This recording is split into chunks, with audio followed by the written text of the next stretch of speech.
Hello students, I am Sagar Agrawal. Welcome back to my channel. So students, हमारा subject है science for class 7th। जैसा कि आप सभी जानते हैं, हमने हमारा चैप्टर नंबर 6 स्टार्ट किया था, फिजिकल एंड केमिकल चेंजेस। तो फिजिकल और केमिकल चेंजेस के बारे में मैंने आपको इंट्रोडक्शन पार्ट में बताया था कि हम डेली लाइफ में कहीं ना किसी प्रोसेस से गुजरते हैं जिसमें फिजिकल और केमिकल चेंजेस होता है। इवन हमारे घर में भी ऐसी बहुत सारी चीज़ें होती हैं जिसमें फिजिकल और केमिकल चेंजेस हम देखते हैं। जो रिएक्शन होते हैं वो हम देखते हैं, रोज़ ऑब्जर्व करते हैं, वो हमारे डेली लाइफ में कहीं ना कहीं होते हैं।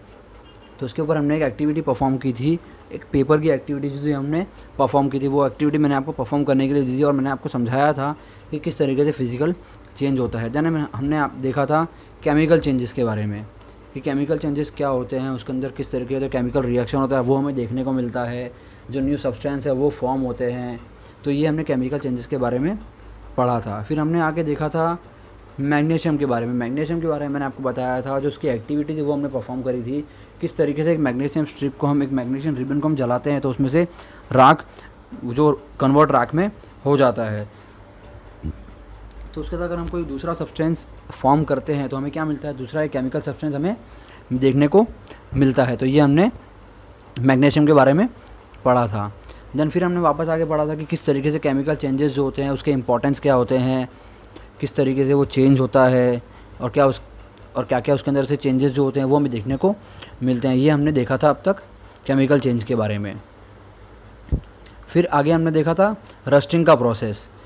एक जो आयन होता है वो किस तरीके से उस पर जंग लगता है, उसके प्रोसेस हमने बताए थे। फिर हमने देखा था कि उसको किस तरीके से हम प्रिवेंट कर सकते हैं। जो शिप्स होते हैं, ब्रिज होते हैं, ट्रक होती है, कार की बॉडीज़ होती है, ट्रक की बॉडीज़ होती है। तो इन सब चीज़ों में आयन का यूज़ बहुत ज़्यादा होता है। हम हमारे घर के बाहर भी आयन का यूज़ करते हैं या फिर किसी गार्डन में भी आयन का यूज़ कहीं ना कहीं होता है। जो बेंच होती है वो आयन की बनी हुई होती है। तो क्या होता है, बाहर का जो एटमॉस्फेयर होता है इसकी वजह से क्या होता है, जो एटमॉस्फेयर में वाटर वेपर मौजूद होता है जिसकी वजह से क्या होता है, जो आयन में रस्टिंग लगने के चांसेस बहुत ज़्यादा बढ़ जाते हैं। तो ये हमने अब तक देखा था। और उसके बाद हमने देखा था कि किस तरह से इसको रोका जा सकता है, किस तरीके से इसको बचाया जा सकता है। तो जो दो स्टेप्स थे वो हमने कवर किए थे। तो ये अब तक का हमने जो टॉपिक था वो हमने कवर किया था। हमारा जो लास्ट टॉपिक है वो हम इस वीडियो में देखने वाले हैं। हमारा चैप्टर यहाँ पे ख़त्म हो रहा है। अब हम नेक्स्ट टॉपिक, हमारा जो नेक्स्ट चैप्टर है वो स्टार्ट करेंगे। हमारा लास्ट टॉपिक है crystallization. In class 6 you have learn that the salt can be obtain by the evaporation of sea water. तो उसकी वजह से हम ऑब्टेन कर सकते हैं। The salt obtain in this manner is not pure. जैसा कि हम सभी जानते हैं कि वो प्योर सॉल्ट नहीं होता है।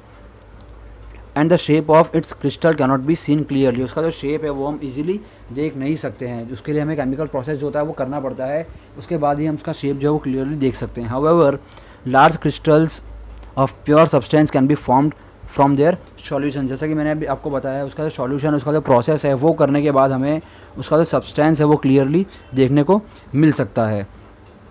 The process is called crystallization. इस प्रोसेस को हम क्या कहेंगे, crystallization. It is an example of a physical change. तो ये किसका एग्जाम्पल है, फिजिकल चेंज का। तो ये जो हमारा टॉपिक है क्रिस्टलाइजेशन के बारे में, ये यहीं पे ख़त्म होता है। और जो हमारे कीवर्ड्स हैं जो हमने इस चैप्टर में कवर किए हैं वो कौन से हैं, chemical change, chemical reaction, crystallisation, galvanisation, physical change and rusting. तो ये कीवर्ड्स जो हैं आपको आपकी नोट्स में लिखने हैं।